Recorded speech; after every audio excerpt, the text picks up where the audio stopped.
¿sí? Como por ejemplo parte del aparato urinario, reproductor, bueno, hay otras cuestiones, además del digestivo, que generalmente es lo que más ocupa dentro del abdomen, es el aparato digestivo. Ya vamos a ver que cada especie también tiene algunos órganos que ocupan más territorio ahí adentro que otros. Por ejemplo, en el caso cuando veamos los rumiantes, la vaca, la cabra, la oveja, vamos a ver que el estómago es el que ocupa, un animal adulto, es el que ocupa gran parte del territorio abdominal.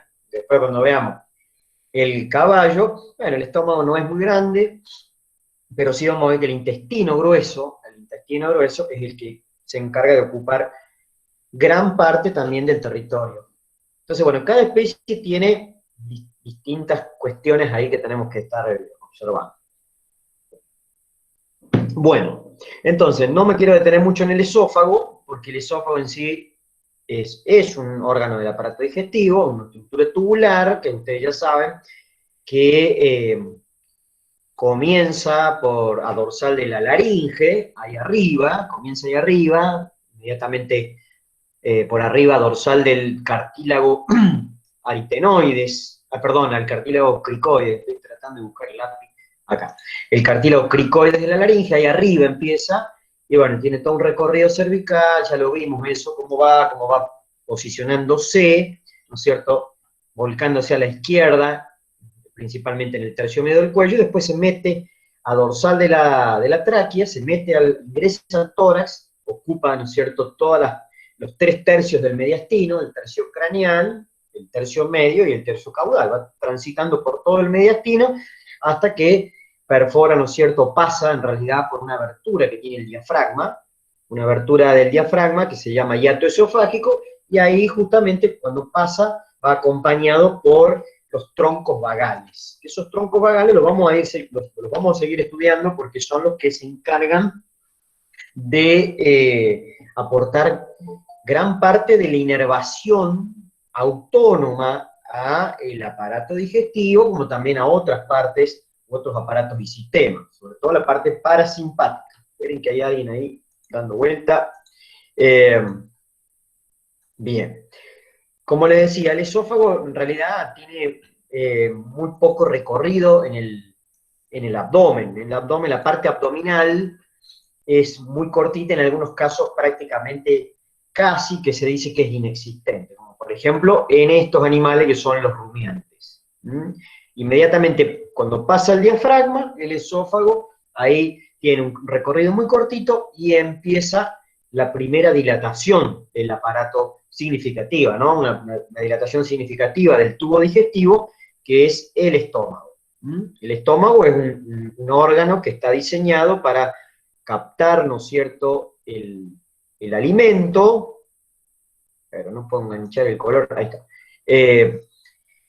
Es un órgano en forma de saco, ya vamos a ver un poco las partes, ¿por qué no se borra esto? No tengo idea, ¿dónde está el cursor? Ahí está. Bueno, no lo puedo marcar, che, ¿qué me pasa con esta computadora? Ahí está. Bien.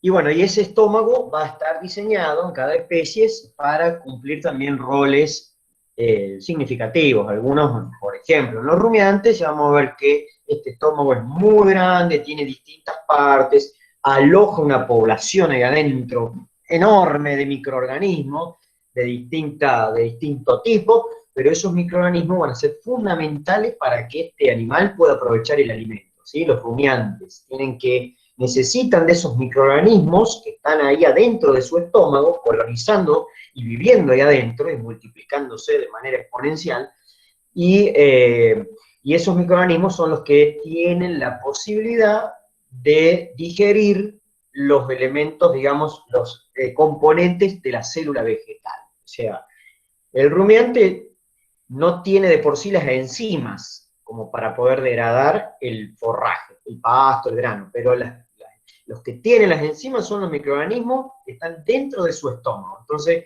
son sumamente importantes, ¿sí?, esos microorganismos, y por lo tanto es importante conocer ese estómago que les da el lugar apropiado para poder digerir todo lo que el rumiante ingiere.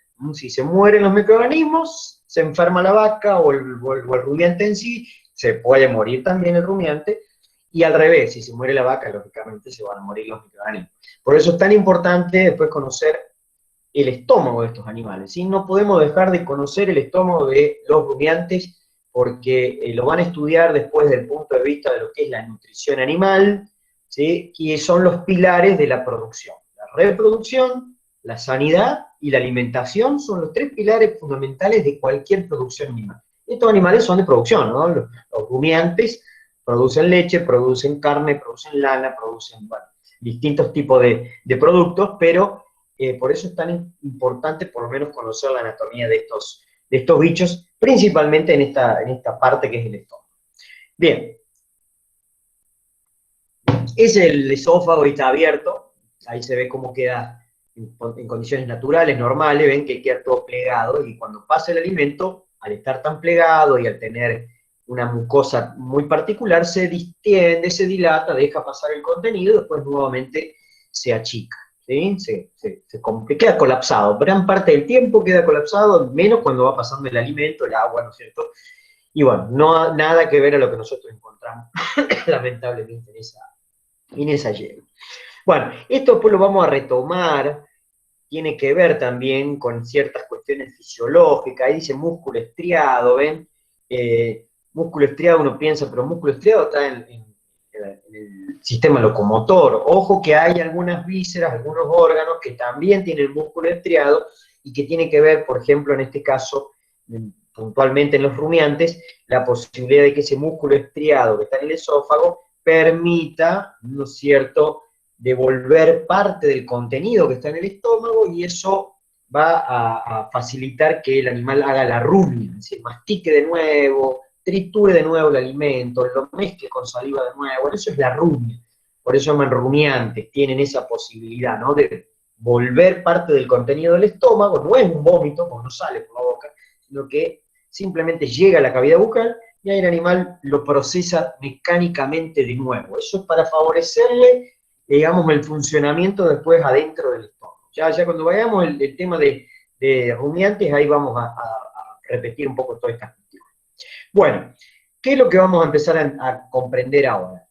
Antes que nada, los animales tienen, como ya vimos, distintos hábitos alimenticios, ¿sí?, distintos hábitos de alimentación, y por lo tanto van a tener también algunas adaptaciones en distintos aparatos y sistemas. Ahora principalmente el aparato digestivo, tienen adaptaciones funcionales a esos hábitos de alimentación.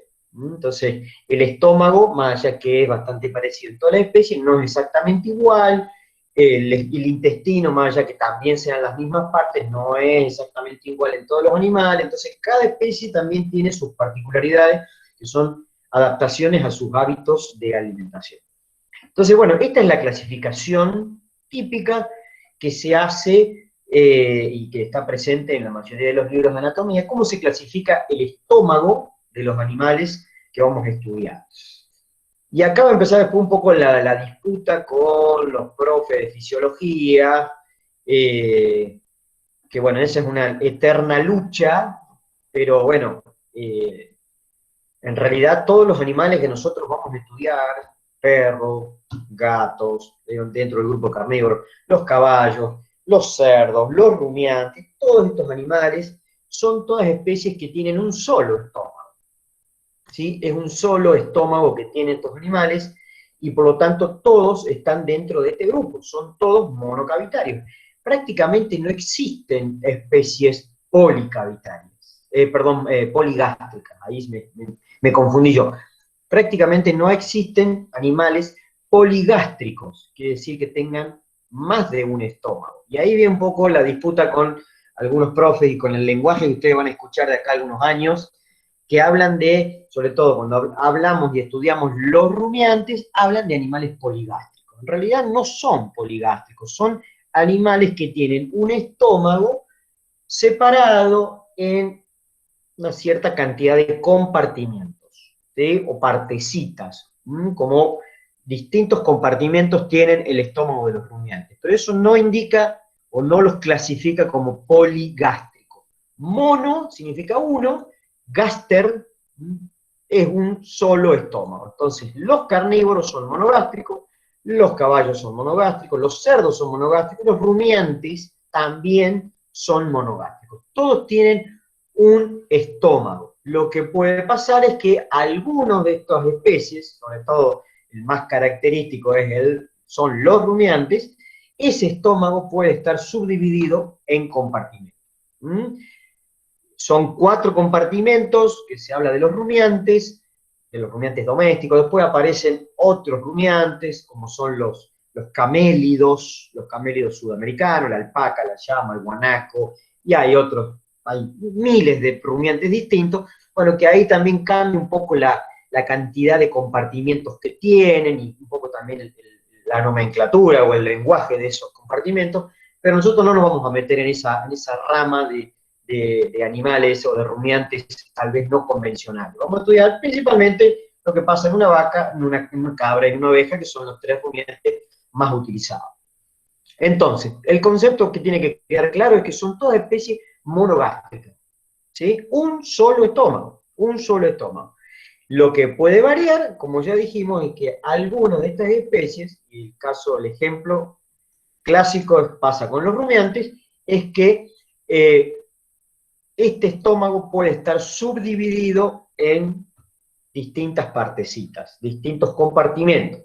Ya vamos a ver cómo se llaman cada uno de esos compartimentos que tienen los rumiantes, y que ya hoy en día algunos de ellos se estudian juntos porque cumplen un rol funcional compartido. Más allá que vamos a estudiar que son 4 compartimentos, desde el punto de vista funcional, vamos a estudiar, vamos a mencionarlo por lo menos para que tengan en cuenta esas cuestiones, que algunos de esos compartimentos trabajan de manera comunitaria entre sí. Bueno, entonces ya se empieza a hablar en muchos libros de que hay un trabajo compartido entre algunos de estos compartimentos. Bueno, entonces, vamos a ir desglosando un poco este cuadro, que es bastante simple, creo, por lo menos. Entonces son todos monogástricos, y por un lado vamos a tener los monocavitarios, quiere decir que es un solo compartimento, un estómago donde no hay compartimentos diferentes, uno solo, como pasa, por ejemplo, en los perros, en el gato, en el caballo, en el cerdo, en el humano. Nosotros también somos monogástricos, monocavitarios. Tenemos un estómago donde no hay ningún compartimento más que solamente uno. Y acá aparece otra clasificación, que esto tiene que ver, estos términos de simple o compuesto, tienen que ver desde el punto de vista de cómo es la mucosa interna del estómago. La mucosa gástrica, que es lo que contacta con el alimento, la mucosa gástrica puede ser que esté, digamos, organizada con una completa capa de glándulas, es decir, que sea una mucosa completamente glandular, que es decir, adentro haya numerosas glándulas desparramadas en esa mucosa, que es lo que pasa, por ejemplo, en los carnívoros, perro, gato, también en el humano, o puede ser que esa mucosa esté subdividida en una parte con glándulas y una parte sin glándulas. De ahí aparece este término que habla de compuesto. ¿Qué quiere decir eso compuesto? Que una parte de su mucosa tiene tejido glandular, es decir, hay glándulas, y otra parte de esa mucosa no tiene glándulas. Por eso se denomina compuesto. Entonces el caballo, por ejemplo, es monogástrico, toda la especie, monocavitario, un solo compartimento, y a su vez vamos a estudiar que cuando miremos la mucosa del estómago de un caballo, vamos a ver que una parte tiene glándulas y otra parte no tiene glándulas. Se distinguen principalmente por el color, por la coloración. No es que se vean las glándulas a simple vista, pero sí se distinguen las dos partes de la mucosa por la coloración y porque hay otro relieve ahí que nos marca cuál es la parte glandular y cuál es la parte aglandular. Pero lo que quiero por ahora es que quede claro el concepto, qué significa esto de simple y compuesto. Simple es porque toda la mucosa tiene glándulas, y compuesto quiere decir que una parte tiene y otra parte no tiene glándulas. Bueno, eso es lo que va a pasar también con los rumiantes. Los rumiantes son monogástricos, policavitarios, y además tres de esos compartimentos no tienen glándulas y solamente uno es el que la mucosa está tapizada por, la mucosa, perdón, tiene glándulas. Por eso es que es así como se lo clasifica a los rumiantes. Monogástrico, policavitario y compuesto. Toda esa cantidad de términos tiene el estómago de estos animales. Bueno, no sé si queda claro eso, si expresé correctamente, pero me gustaría antes de avanzar y empezar a ver un poquito qué es lo que pasa con el estómago principalmente de los carnívoros, que es el estómago más, digamos, el aparato digestivo de los carnívoros, es uno de los más simples, los que tiene menores complejidades para poder entenderlo, y una vez que uno entiende más o menos cómo está diseñado el carnívoro, bueno, ahí ya podemos empezar a también entender cómo se disponen todas estas vísceras, no solamente estómago, sino intestino, en el resto de la especie. Entonces, esta es la clasificación que vamos a hacer, la que ustedes deberían conocer, más allá que en años posteriores puede haber algún término ahí, en fisiología o en alguna otra materia que por ahí no coincide demasiado con lo que uno estudia. Pero si ustedes se remiten a lo que son los libros de anatomía veterinaria y que tienen también explicado la embriología, cómo se desarrolla todo esto, se van a dar cuenta de por qué estos animales son monogástricos, ¿sí? Son monogástricos.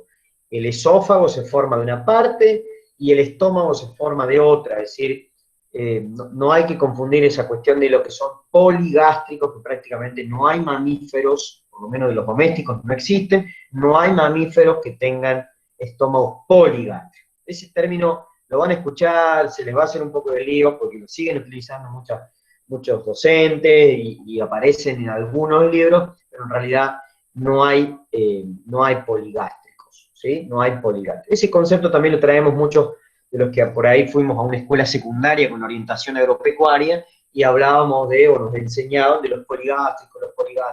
Después, lo que pasa es esto en realidad. No son poligástricos, sino son monogástricos. Bueno, acá tenemos el esquema sacado del libro de Kenning, donde no nos vamos a perder demasiado en todos los tipos de glándulas, que hay en el estómago. Para eso lo van a estudiar en histología el año que viene, donde van a ver cómo se denominan cada uno de los grupos de glándulas, qué producen, ¿sí? Porque el estómago no solamente sirve de almacenamiento, sino que también ahí, dependiendo un poco de las especies, puede ser en más o en menos, empieza también toda una degradación química, que puede intervenir solamente algunas enzimas, ácido, y bueno, en algunos casos, como pasa por ejemplo en los rumiantes, también intervienen, ¿no es cierto?, esta degradación de tipo fermentativa, donde los microorganismos son los encargados de degradar el alimento que está ingiriendo el rumiante, ¿no? Bueno, pero no nos vamos a perder en todo el tipo de glándulas. En el libro de Kenning está más o menos ahí dibujado, con distintos colores, que son colores muy parecidos, cómo se llaman, dónde están ubicadas cada una de las glándulas, o los grupos de glándulas en realidad, que están en la mucosa del estómago de las distintas especies. Acá tenemos el estómago de los gatos, del perro, que realmente son los dos muy parecidos, gato, perro, el cerdo, que tiene una pequeña diferencia, eso lo vamos a ver, y el caballo, que se asemeja también bastante, por lo menos en sus formas, ¿no?, a lo que sería el estómago de estas especies que dije recién. El que es totalmente distinto, por lo menos muy clara la diferencia, es lo que ocurre con los rumiantes. Acá no hay que pensar en cómo está la representación de los tamaños, ¿no? Esto no indica que el bovino tiene un estómago prácticamente del mismo tamaño que un caballo, ni el caballo igual que un perro. Digamos, esto es simplemente un esquema donde están comparando principalmente las partes glandulares de las aglandulares del estómago de los animales de importancia veterinaria. Bueno, fíjense lo que pasa en estos dos primeros. Ahí tenemos la desembocadura del esófago, que está pintado, ¿no es cierto?, de color amarillo, es una parte aglandular. Fíjense que todo lo que sea amarillo en la imagen quiere decir que es aglandular. Entonces, el esófago no tiene glándulas, no tiene glándulas, ahí tenemos el esófago, la terminación, el esófago en los cerdos, el esófago en el caballo, el esófago, la terminación del esófago en los rumiantes. Esa zona no tiene glándulas, por eso estaba pintada de color amarillo.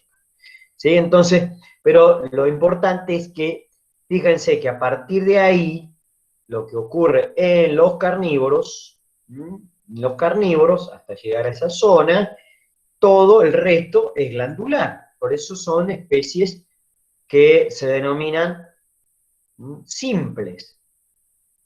Recordemos lo que dijimos recién, son estómagos, son especies monogástricas, monocavitarias, porque tienen una sola cavidad, no hay ningún compartimento más que uno solo, y además toda la mucosa de revestimiento tiene glándulas. Por eso lo van a ver pintado acá, ¿no es cierto? A Kenny se le ocurrió pintarlo de ese color, lo puede haber pintado de cualquiera, pero ahí están distintos colores, medio rojizo, medio marrón, medio marrón.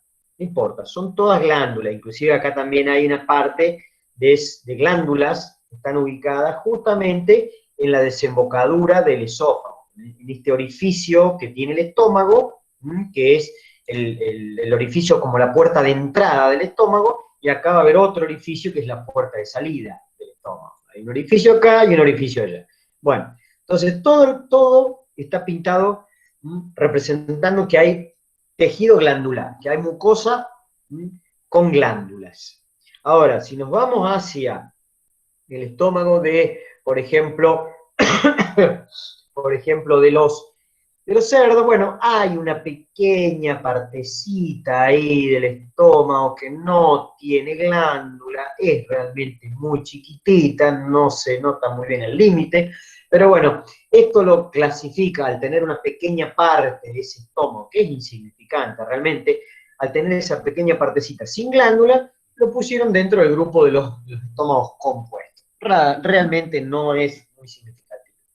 Pero si nos vamos al estómago de un caballo o al estómago de un rumiante, acá sí claramente tenemos una parte importante del estómago donde no hay glándulas. Fíjense en el caballo, acá tenemos la desembocadura del esófago, ¿sí? Y ahí empezaría el estómago. Toda esta parte que está pintada de color medio amarillento, todo eso es aglandular. Es decir, que si uno lo mira por dentro, ¿no es cierto? Cortamos el estómago, lo vemos por dentro, ahí vamos a encontrarnos con una zona tapizada, ¿no es cierto?, por una mucosa que carece de glándulas. Es aglandular. Y puntualmente en el caballo podemos ver que hay justamente un límite muy claro, muy clarito, que es fácil de identificar. En la parte interna hay un límite, hay como un relieve muy notorio que nos permite separar la parte aglandular, esto es aglandular, de esta parte restante, todo lo que queda, que sí tiene glándulas. Por eso acá sí no hay duda de que es un estómago de tipo compuesto. Parte con glándula, parte sin glándula. Y lo mismo pasa en los rumiantes. Los rumiantes vamos a tener, de esos 4 compartimentos, de esos 4, hay 3 que no tienen. 3 compartimentos que no tienen. Los mencionamos simplemente como para que los vayan conociendo, simplemente cómo se llaman cada uno de esos compartimentos, que también habían antiguamente nombres, digamos, que se usaban en los libros de anatomía, pero hoy en día ya se han reemplazado un poco esos nombres, pero entonces tenemos este compartimento que está acá, que se llama retículo, no tiene glándulas, el compartimento más grande, más voluminoso, y que realmente cumple un rol fisiológico sumamente importante, bueno, que no se puede marcar todo porque está medio tapado, pero eso que marqué ahí es el rumen, ya lo vamos a estudiar en detalle, el rumen, que tampoco tiene glándulas, es un órgano, una cavidad, uno de estos compartimentos que carece de glándulas. Entonces tenemos retículo, rumen, esto que está acá de forma más o menos ovalada, un poco más circular en algunos rumiantes, bueno, se me fue el mouse, eso es el omaso, tampoco tiene glándulas, ya vamos a ver las funciones que tiene cada uno, y el único que tiene glándulas es el abomaso. Abomaso. Retículo, rumen, omaso son los que no tienen, y el abomaso, que sería comparable a, por ejemplo, esta porción del estómago de los carnívoros. Bueno, el abomaso es el único compartimento, glandular, ¿sí? Glandular. Entonces, bueno, esto es un poco la idea del esquema de reconocer cuáles son los estómagos de las distintas especies y ver que en algunos casos la parte glandular toma importancia. Ya vamos a ver qué es lo que ocurre, sobre todo en el caballo, sobre todo en los rumiantes, con estas porciones aglandulares, donde tienen un rol diferente, ¿no es cierto? No tienen un rol principalmente de lo que sería la digestión química, sino que más bien, sobre todo en los rumiantes, acá hay una digestión enzimática dada por los microorganismos. Bueno, los caballos también tienen una particularidad, esa parte aglandular, pero lo importante de esto es que no hay glándulas en esas porciones, Bueno, acá tenemos el típico estómago de un carnívoro, en este caso del perro, usado como modelo anatómico. Acá estamos observando distintas partes que vamos a empezar a reconocer y a describir de cada una de estas vísceras. Ven ahí que hay alguien que se está queriendo sumar. No sé qué toqué. A ver. Listo, volvamos entonces.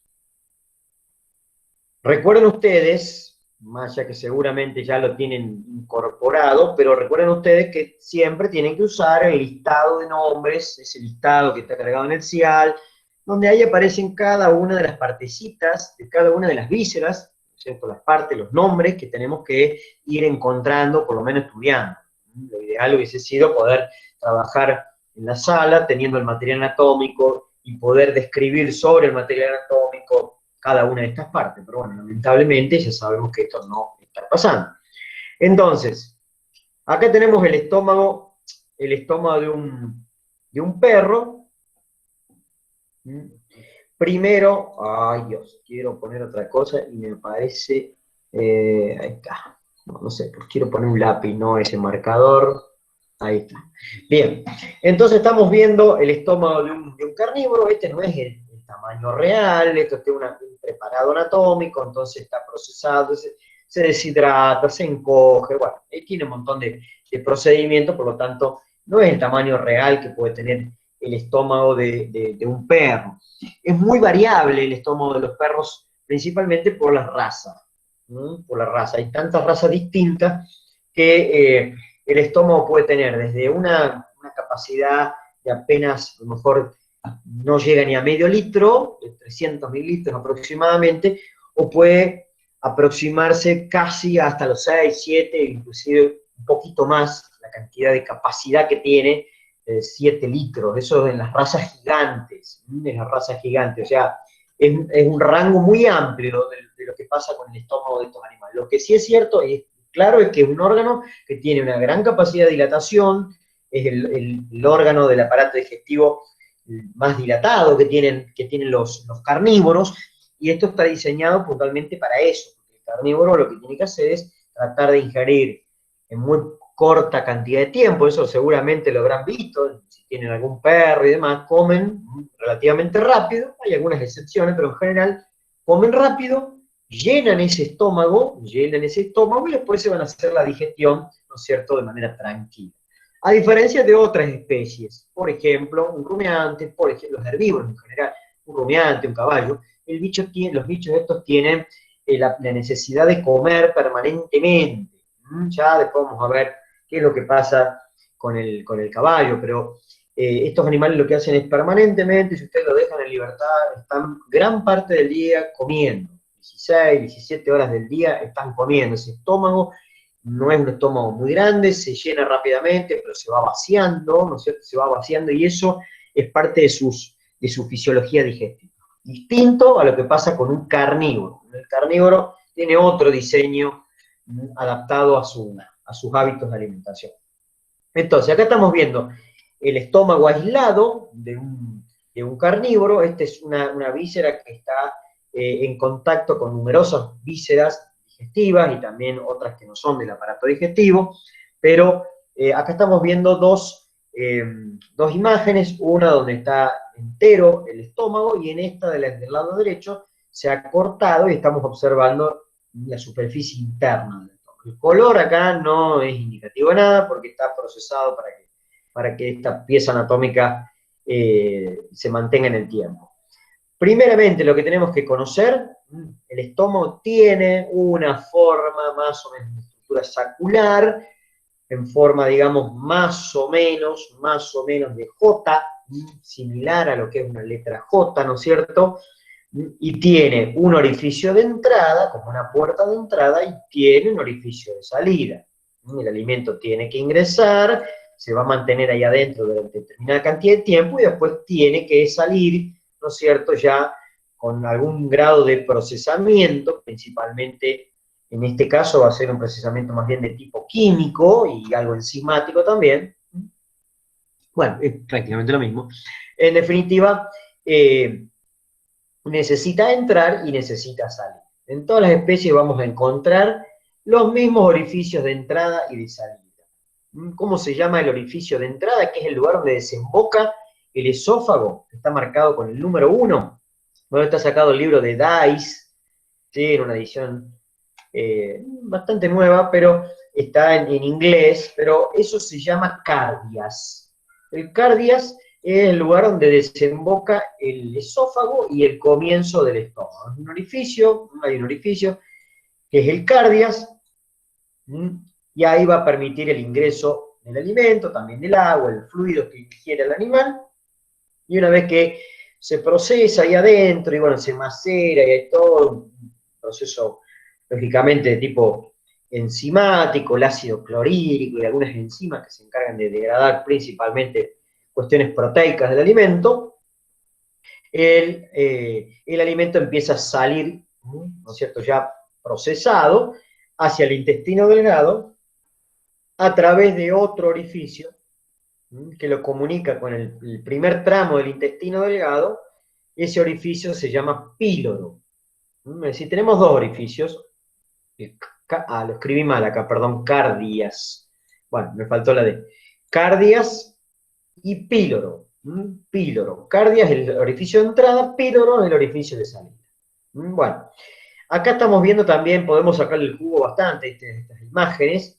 Estamos viendo también algunas características externas en esta imagen, algunas características externas del estómago.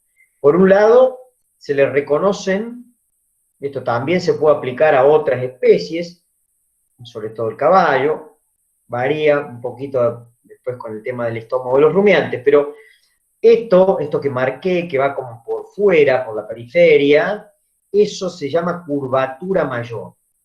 ¿Sí? Eso es la curvatura mayor del estómago.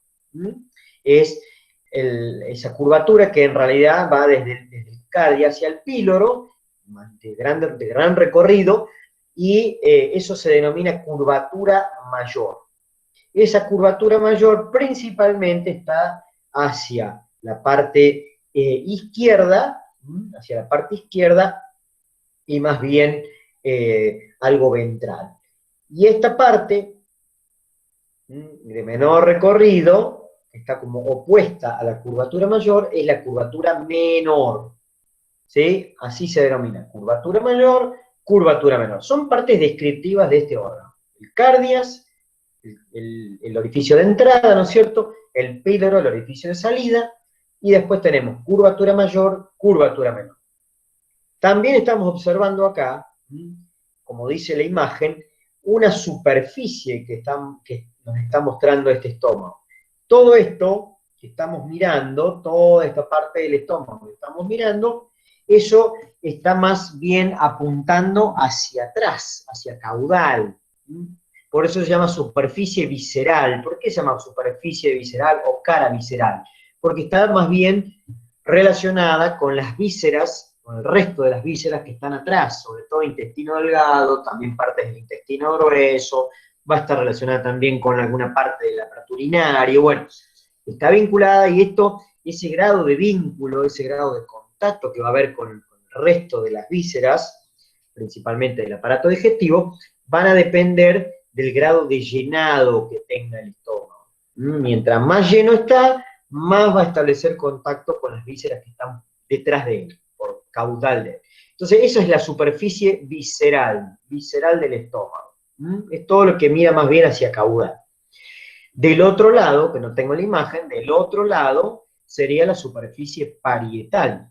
Muchos órganos, vamos a estar, digamos, diciendo o mencionando estas dos partes. No solamente ¿cómo se llama? El estómago tiene superficie visceral y superficie parietal. También hay otros órganos, algunos del aparato digestivo, otros no, que tienen estas dos caras o superficies. La superficie visceral y la superficie parietal, que acá no la tenemos, no la podemos observar, pero es la que mira hacia craneal. Esa superficie parietal va a estar relacionada en parte con el hígado, que está por delante de él, el hígado, ya lo vamos a estar estudiando, y también va a establecer contacto alguna partecita también con el diafragma, que forma parte de pared del abdomen, la parte craneal, digamos, el límite craneal del abdomen.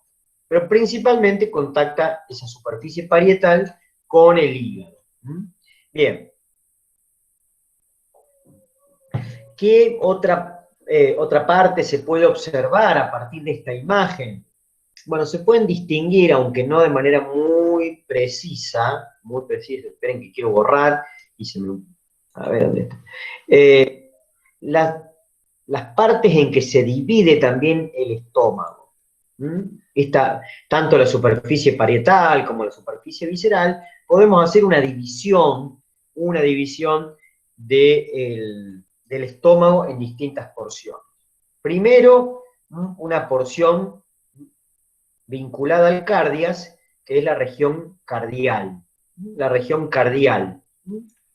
Después viene una porción más bien media globosa, como se ve acá, que está marcada con el número 2, más bien dilatada, que está marcadita acá con el número 2, la parte interna. Externamente, bueno, por ahí no es tan fácil de distinguir, porque no hay un límite preciso, exacto, ¿no? No hay un límite exacto con estas partes que vamos a mencionar, pero eso se suele denominar, esta porción más bien dilatada o globosa que tiene el estómago, se suele llamar fondo, el fondo del estómago.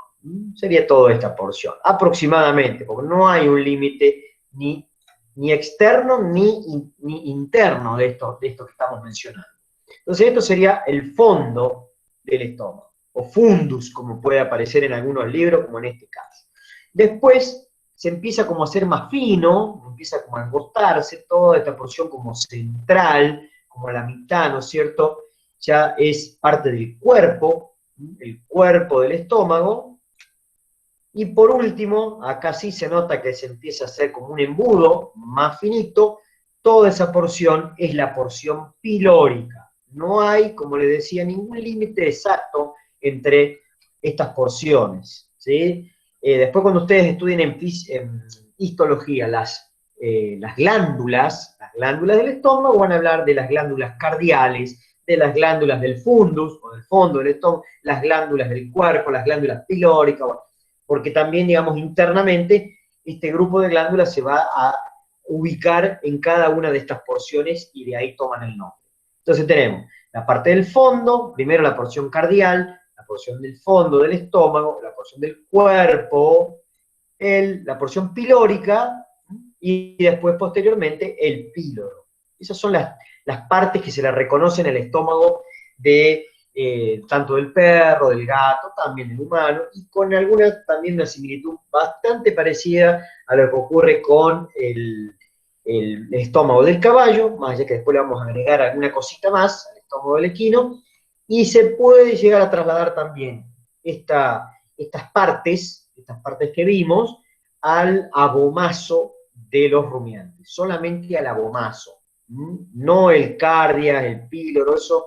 Después ya vamos a ver dónde están ubicados. Bueno, el píloro sí, pero el cardias no está ubicado en el abomazo. Digamos, esta parte de acá que yo dije que era glandular, la única porción glandular del estómago de un rumiante, también se le puede reconocer una curvatura mayor, una curvatura menor, un fondo, un cuerpo, una parte pilórica, digamos, se puede extrapolar también de alguna manera estos detalles que hemos mencionado, esta parte descriptiva que mencionamos, se puede trasladar también al abomazo, pero no a todo el estómago, no a todo el estómago, porque hay algunas cosas que no coinciden puntualmente, no se pueden trasladar de un perro a un rumiante como si nada fuera. Bien, acá estamos observando un esquema sacado de otro libro distinto, ahí se ve, ¿no es cierto?, las mismas cosas que hemos mencionado, esto es un dibujo donde está cortado la pared del estómago, estamos mirando dentro, la mucosa, fíjense que está toda plegada, ven toda plegada la mucosa, por eso le permite también dilatarse, y los carnívoros tienen una gran capacidad de dilatación en el estómago. Si ustedes observan, por ejemplo, cuando le damos de comer a un cachorro, y sobre todo que son muy glotones y comen rápidamente, cómo se dilata, ¿no es cierto?, el abdomen de estos animales, y eso es porque ingresa una gran cantidad de volumen, digamos, de contenido dentro del estómago, y el estómago lo que hace es empujar a todo el resto, empuja al intestino, entra en contacto con todas las paredes abdominales, no solamente el piso, sino también las paredes laterales, es un órgano que tiene una gran capacidad de dilatación, es un órgano con mucha capacidad de dilatación, sobre todo en los carnívoros que tienen este tipo de hábitos alimenticios. Entonces, bueno, acá tenemos la desembocadura del esófago, acá estaría el orificio, digamos, el cardias, ¿sí? El cardias es el orificio de entrada, esta porción todo es fondo, el cuerpo, fíjense, ahí está el cuerpo del estómago, más o menos, aproximadamente, hasta donde llegaría, después viene la porción pilórica, que a su vez la porción pilórica se puede subdividir en otras porcioncitas, no sé si tiene mucho sentido, pero bueno, esto es toda porción pilórica, se afina el estómago, se hace como un embudo, hasta llegar hasta el píloro, que es el orificio, la puerta, digamos, de salida. Entonces acá adentro, ¿sí?, no hay, digamos, microorganismos importantes que cumplen un rol en la fermentación en un carnívoro, sino que básicamente ocurre una degradación enzimática y química por el ácido clorhídrico y por algunas enzimas que están ahí adentro, que permiten degradar principalmente la parte proteica del alimento, como por ejemplo los derivados de origen animal que tienen mucho contenido proteico. Entonces, bueno, acá estamos viendo la mucosa plegada, pliegues gástricos, como dice ahí, y todo esto tenemos que pensar que esa mucosa está llena de glándulas. Algunas producen ácido clorhídrico, otras producen moco, otras producen algunas enzimas, bueno, todo eso ya lo van a estudiar. Bien, esta parte hay que prestar atención siempre a lo que dicen las leyendas, de los dibujos. El perro está patas para arriba, está en lo que se llama en decúbito o recumbencia dorsal. Digamos, está con las patitas mirando para arriba como si fuese un animal que está en una mesa de cirugía, apoyado con el lomo, y los miembros, tanto torácicos como pélvicos, están mirando hacia arriba, hacia dorsal. Entonces, bueno, esta parte está más bien todo lo que es el fondo y parte del cuerpo, está en curvatura mayor, recuerden que se llama así, curvatura mayor, toda esa porción está más bien mirando hacia la parte dorsal y derecha, ventral y derecha, izquierda, ventral e izquierda. Y esta porción, y esta parte que corresponde a la curvatura menor, esto sí estaría más apuntando hacia dorsal y hacia la derecha. Toda esta parte hacia ventral y hacia la izquierda. Ventral y hacia la izquierda. Bien. Bueno, después ya vamos a ver un poco la topografía de esto, digamos, la ubicación